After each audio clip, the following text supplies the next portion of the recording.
ભાજપના નેતાઓ ભાજપના નિયમો જ નથી પાળતા। અમે આવું એટલા માટે કહી રહ્યા છે કારણ કે જામનગરમાં વિક્રમ માડમ દ્વારા એક એવી બાબતને લઈ અને ખુલાસો કરવામાં આવ્યો છે કે જેને લઈ અને અનેક ચર્ચાઓ થઈ રહી છે। વિક્રમ માડમ કલેક્ટર કચેરી પણ પહોંચ્યા હતા। કોંગ્રેસ અને ભાજપના ઉમેદવારો અને કાર્યકર્તાઓ વચ્ચે બોલાચાલી પણ થઈ છે। શું છે સમગ્ર મામલો એની વિગતે ચર્ચા કરીશું। નમસ્કાર, હું છું ઉજ્જવલ અને આપ જોઈ રહ્યા છો નિર્ભય ન્યૂઝ। સ્થાનિક સ્વરાજ્યની ચૂંટણીને લઈને ફોર્મ ચકાસણી માટેનો દિવસ હતો અને આ ફોર્મ ચકાસણી દરમિયાન અનેક બબાલો સામે આવી છે। સૌથી પહેલાં તો ચર્ચા કરવી છે જામનગરની, કારણ કે જામનગરમાં વિક્રમ માડમ કલેક્ટર કચેરીએ પહોંચ્યા હતા અને એક મોટી બબાલ થઈ છે। વાત કંઈક એવી છે કે જામનગર વોર્ડ નંબર 7માં ભાજપના ઉમેદવારના 3 સંતાનો છે અને ભાજપનો નિયમ છે કે 2 થી વધારે સંતાન હોય તે ઉમેદવારી ના કરી શકે। તો પછી આ 3 થી વધારે સંતાન હતી છતાં આ ઉમેદવારે ઉમેદવારી કેમ કરી એને લઈ અને મોટી બબાલ થઈ છે। સૌપ્રથમ એ બબાલના દ્રશ્યો ઉપર પણ નજર કરીએ। વિક્રમ માડમ શું કહી રહ્યા છે એ પણ સાંભળી લઈએ।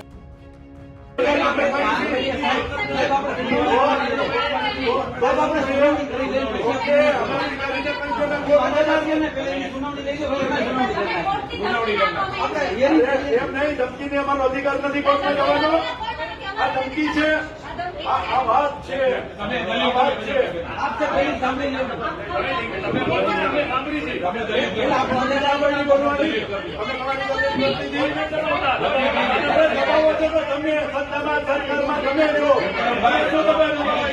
તમે વાત કરીએ છીએ તો વાત તમે કરો એટલે અમારી ગારો આવશે। અમે ક્યાં ના પાડીએ છીએ? અમે તમને ના પાડી, તમે પહેલા કરી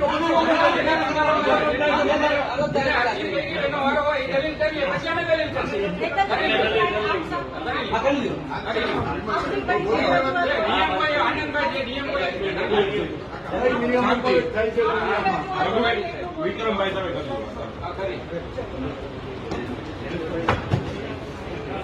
અમે રજૂ કરી દીધા છે કાકડિયા। અમારે જે રજૂ કરવાના હતા એ કરી દીધા। તમે બર્થ સર્ટિફિકેટ રજૂ કરો। ઓકે, તમે કરીને તમારી જવાબદારી ઉપર અમે કોર્ટમાં જશે અને તમે મંજૂર કરો। કોર્ટને ધમકી ધમકી દીધી, હાથું પડ્યો, ગાળ બોલ્યો, ઓળખું છું તમને 3 વર્ષથી દુનિયાથી ઓળખે। દલીલ કરો ને મારા પર, દલીલ કરો, એની જવાબદારી આવે। અમે વકીલો રોજ કરીએ છીએ, એકબીજાની પરિચિત છે, લડીએ છીએ। અમે શાંતિથી લડીએ। અમે બેસાડ્યા અમે આ તપાસ તો સાહેબ કાયદાની જોગવાઈ મુજબ ખરેખર થવી જોઈએ। એક વસ્તુ તો બાકી છે, કોઈ પણ વસ્તુ થાય તો કોર્ટમાં જશું। વિક્રમભાઈ કબૂલ રાખ। અમે અમારા અધિકારીને પેલા એ કીધું કે અધિકારી આપણા જે રાજકીય છે એને બેસાડો। આ વકીલોનો મુદ્દો છે, વકીલો લડી લે, કોઈ જાતનું પ્રેશર નહીં, ન્યુટ્રલ લડત થશે। ચૂંટણી પ્રક્રિયા પ્રમાણે અમે કાયદેસર ચાલીશું। ઇન્દિરા ગાંધીની કોર્ટની અંદર છેલ્લું ભક્તિ અને જીલના તો એને છાપામાં આપ્યું છે કે મારે 2 બાળક છે। ભક્તિને જીલ તો માટે એને આપ્યું છે, પણ ત્રીજું બાળક જોવો જન્મનો દાખલો જન્મનો દાખલો રજૂ કર્યો। જન્મનો દાખલામાં મારી વાત સાંભળો, એનું ક્યાં ફ્રોડ હોય? કારણ કે આરોગ્ય કેન્દ્રનું જેવું અનુમાન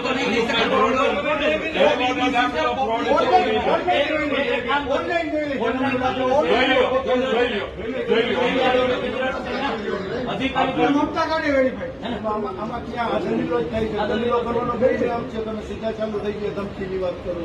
તમે કીધું ને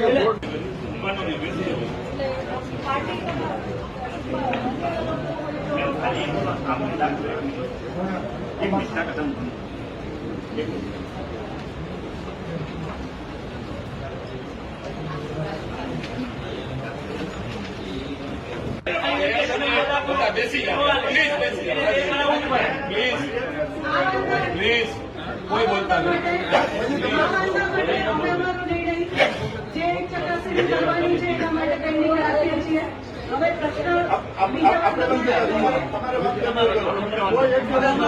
એને પોતાનું મમતા થાય એટલે જયારે ડિલિવરી ઉપર પ્રેગ્નેન્ટ હોય અને જયારે શહેર આરોગ્ય કેન્દ્ર એની અંદર જયારે ટ્રીટમેન્ટ લેવા જાય ત્યારે સરકારશ્રી દ્વારા આખા કોઈ ફોર્મ બહાર પાડવામાં આવે કે દાદાના વિગતથી માંડી અને એનો દીકરા અને એને દીકરા એના શહેરી આરોગ્ય કેન્દ્ર એની અંદર જે પિતા તરીકે જે નામ ત્રીજું બાળક કે 2005 પછી ત્રીજું બાળક ત્રીજું બાળક ફોર્મ રદ થાય એના માટે દિયા અજયભાઈ વાઘેલા એના મમતા કાર્ડમાં ત્રીજું એની જન્મ તારીખ 12/6/2023 એના મમતા કાર્ડની અંદર નોંધેલું છે ત્રીજું બાળક છે પછી પાછળથી આ જ સર્ટિફિકેટ રજૂ થયું છે.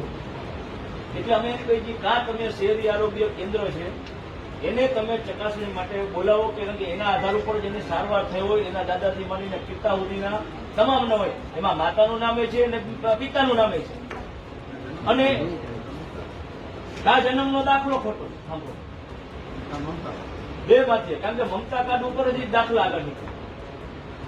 એટલે અમારે એવી વિનંતી છે કે તમે ચકાસણી કરાવો શહેરી આરોગ્ય કેન્દ્રમાં એના નંબર આપ્યા છે. આ સરકારની યોજના સરકાર આખો ઓનલાઈન નંબર આપે છે જો એના નંબર બહાર પડ્યા છે. આ નંબર તમે ચેક કરાવો નેટ ઉપરથી એટલે તમને ખબર પડી જશે કે એમાં પિતા કોણ છે માતા કોણ છે એની જન્મ તારીખ કઈ છે. જન્મ તારીખ આ તમે જે ત્રીજા નંબરની છે એમાં એની જન્મ તારીખ 12/6/2023 જ છે અને યારે અને એમાં એનું નામ છે દિયા અજયભાઈ વાસે. એટલે ચકાસણી કરી અને ત્રીજું બાળક 2005 પછી હોય તો ફોર્મ રદ કરો એના સાથે આધાર પુરાવો રજૂ કરો. સાહેબ અમારી સાહેબે કર્યું ચાલુ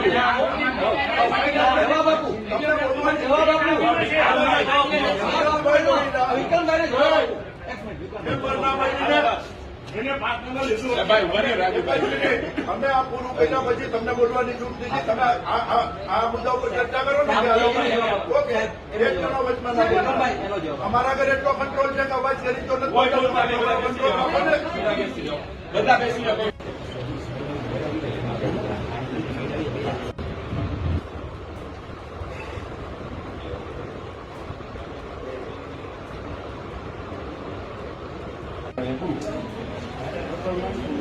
જે છે ઉપર જેની પાસે પાવર છે એ એનું જજમેન્ટ આપી પછી બોર્ડમાં જજમેન્ટ લેવાના છે તો આપણે દલીલ પ્રમાણે કરેલું. હું સમજો છું બે બોર્ડની અંદર પાંચમાય જજમેન્ટ જે આપવું હોય મને ઓબ્જેક્શન નથી, આમાંય જજમેન્ટ જે આપવું હોય મને ઓબ્જેક્શન નથી. એઝ એ ઓથોરિટી એની પાસે છે એનું જજમેન્ટ આપી દે. પછી કાયદાકીય લડાઈ કે કરવી કે ન કરવી એ તો બધાનો અધિકાર છે. તો બસ થાય.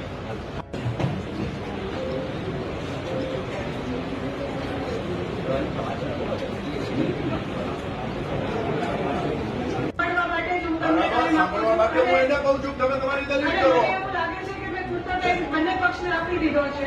ઓકે બરાબર છે. આમના માટે મેં એક નિર્ણય આપ્યો છે હમણાં જે પણ કહ્યું એ રીતે કે હવે મહાનગરપાલિકામાં જે એની ઓથોરાઇઝ ઓથોરિટી છે એમણે આ દાખલો આપ્યો છે કે કેમ હવે ઓથોરાઇઝ ઓથોરિટીના દાખલા સામે તમને ફ્રોડ કે જે પણ પ્રશ્ન હોય એને તમે અલગથી કોર્ટમાં જઈ શકો છો. હું એકવાર એક કરાઈ કરાવું છું ત્યાં સુધી આપ શાંતિ જાળવો. ના સહી સિક્કા નથી જણાવતા ભલે એ જે તે કામે નીકળતું હોય એ બરાબર છે પણ આ જે ઓથોરિટી છે ભારત સરકાર એને માન્ય રાખે છે. આ ભારત સરકાર એક મિનિટ કોઈ problem નહીં. અને આ તો સિરિયસ નંબર આપી આ એવિડન્સ ચેક કરાવવું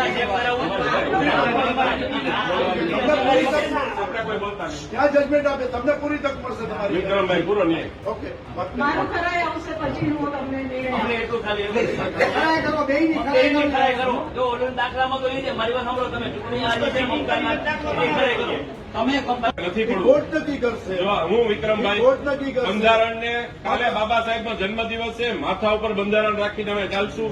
ક્યાંય અમે આગા પાછું ભારતીય જનતા પાર્ટી તરફથી ભારતીય જનતા પાર્ટીના જવાબદાર ક્યાંય ખોટું નહીં થાય.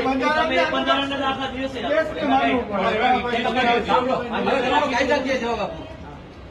એવિડન્સ એક્ટ જે સાક્ષી અધિનિયમ નવો કાયદો એની સેક્શન 74 મુજબ જન્મનું પ્રમાણપત્ર જન્મના પ્રમાણપત્રમાં જે નામ છે માતા પિતાનું વેરીફાઈ કરવા અને બાકીના તમામ જન્મના કાગળો વેરીફાઈ કરવા વિનંતી છે.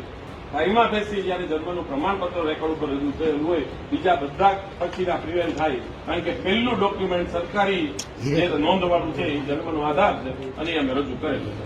એટલે આ વાંધા ટકવા પાત્ર નથી. આ ખાલી એવો ક્રાઉડ ઉભો કરવા માટેના વાંધા છે. અમે જે રજૂ કર્યું છે એ સરકારી રેકોર્ડ છે અને પ્રથમ બાળક જન્મ્યું ત્યારે માઇન્ડ કોઈનું ક્રિમિનલ ન હોય કે હું આ બાળકમાં નામ ખોટું લખાવું.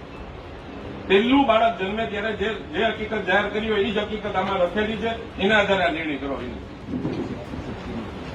પહેલા બાળકમાં સાહેબ તો હવે અહીંયા સવાલ એ ઊભો થઈ રહ્યો છે કે શિસ્તબદ્ધ પાર્ટીના કાર્યકર્તાઓ ઉમેદવારો શું પાર્ટીના નિયમો જ નથી માનતા?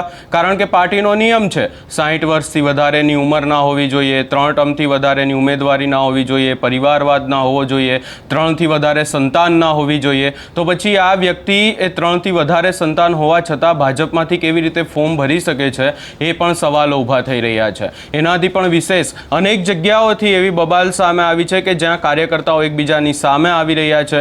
ભાજપના જે અનેક ઉમેદવારો છે એમના ફોર્મ ચકાસણી દરમિયાન આવી બબાલો થઈ છે અને વિપક્ષ દ્વારા એવા પ્રહારો કરવામાં આવી રહ્યા છે કે જે સરકારી અધિકારીઓ હોય કે તંત્ર હોય એ પણ ક્યાંક ને ક્યાંક જે ભાજપના ઉમેદવારો છે એમના ફોર્મ સારી રીતે પાસ કરી રહ્યા છે અને વિપક્ષના ફોર્મ રિજેક્ટ કરવામાં આવી રહ્યા છે. આ તમામ બાબતોને લઈ અને ખાસ કરી અને આજે વિક્રમ માડમ દ્વારા હવે આખી જે બબાલ સામે આવી છે અને ખાસ કરી અને આજે ભાજપને લઈને ખુલાસો કરવામાં આવ્યો છે એને લઈ તમારો શું અભિપ્રાય છે એ અમને કમેન્ટ કરી જરૂર જણાવશો અને અમારી ચેનલ નિર્ભય ન્યૂઝને લાઇક શેર સબસ્ક્રાઇબ કરવાનું ભૂલશો નહીં.